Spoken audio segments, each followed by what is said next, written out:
ะมาดองเมือก่อน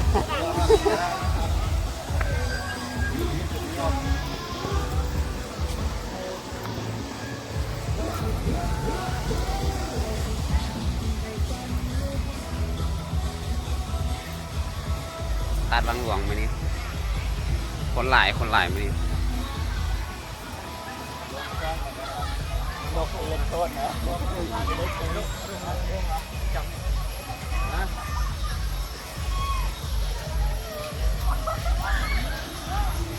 นี่สาวโสดเนาะกำลังหัวได้ที่เนาะ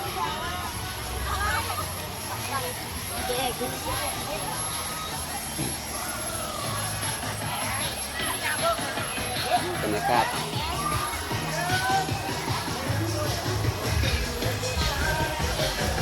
ซึ่งก็ได้นะ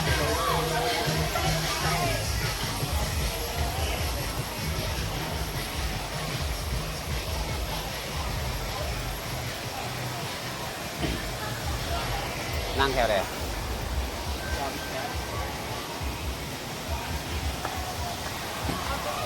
บรรยากาศธรรมชาติดีเนาะ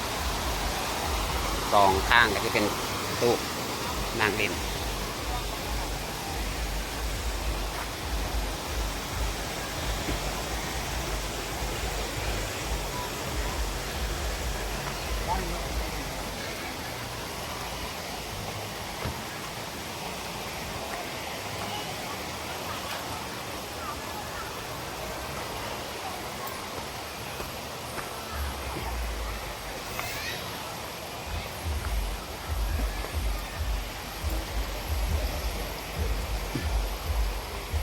มีลม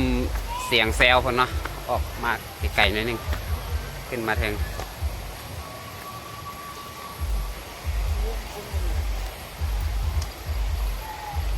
เล็กน้อยเลยบางสภาพเดี๋ยวจะลงมา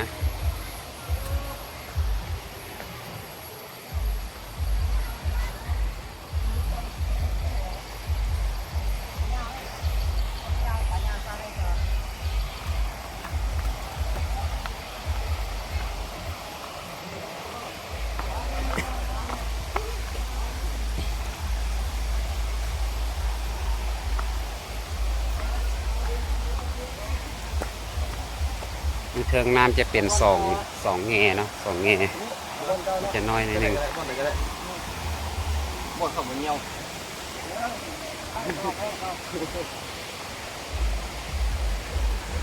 ก็หาผู้สาวนะกินแต่ผู้สาวนะกินเห็นกินอะไรลงอาบน้ำไหลอยู่นี่เอ้ยอายเอานี่ได้ไหม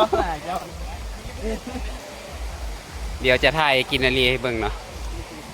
มีแต่พวกขาว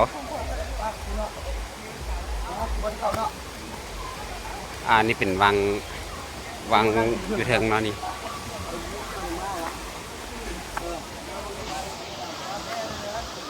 บรรดาสาวๆอาบน้ำ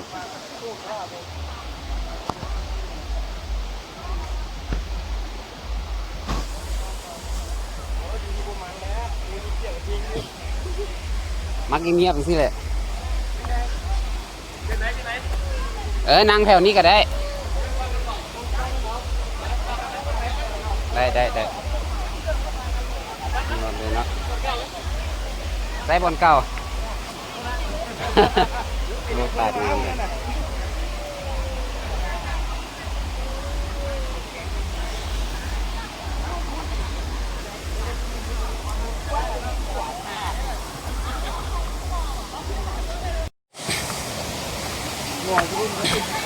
ขึ้นมาเทิงตื่มเนาะโอ้ยางมาไกลเติบ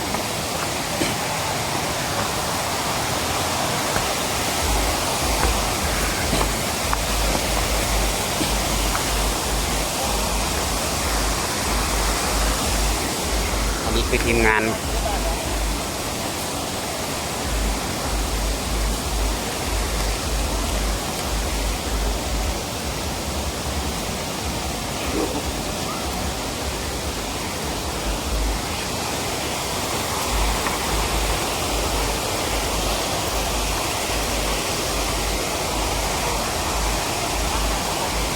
เอาละฮอตก่อนลงละ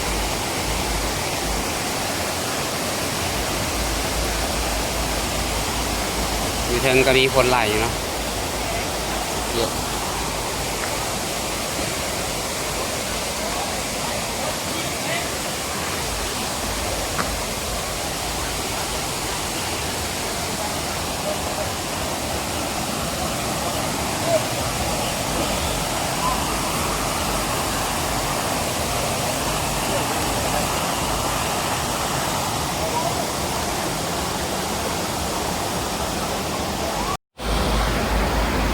สัมภาษณ์แนมมื้อนี้มาตัดบางหลวงเพื่อที่เท่าไหร่แล้วเนาะ ก็ที่ห้า เพื่อที่5เนาะ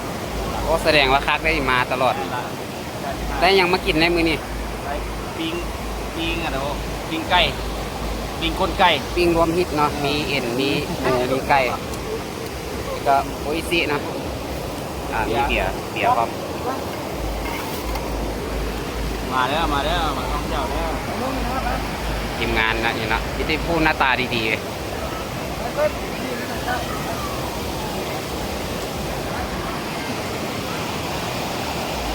นี่คือวังโตอยู่ทางเทิงเนาะเทิง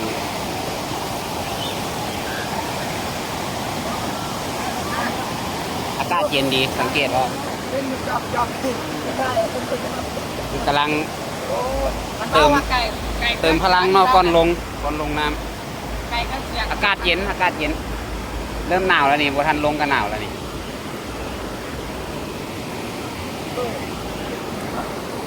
ทำกว่า